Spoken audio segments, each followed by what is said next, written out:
Thank you, Mr. Chairman. Secretary Mills, since the SBA-backed loans are only a small percentage of overall small business lending, what steps are you taking to encourage private small business lending?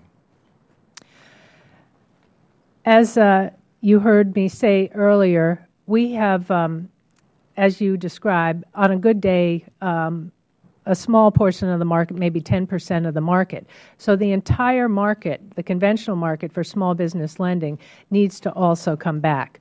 We went out to our 13 largest lending partners, all the large banks, which had not come back in force to SBA lending and other lending. They had come back to SBA, but they had not shown enough numbers in conventional lending, and asked for increased commitments and promised to work with them to make sure they had access to the demand that we see out there.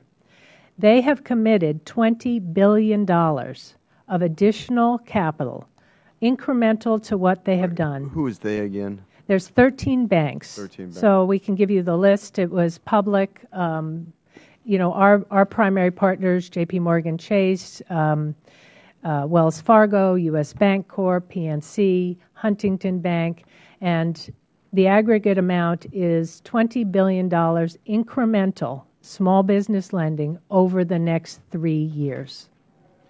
Thank you. Secretary Mills, do you have any analysis to determine what SBA-backed lending would be without the reduced fees and higher guarantee? 75 to 85% guarantees still provide banks a way to mitigate risk.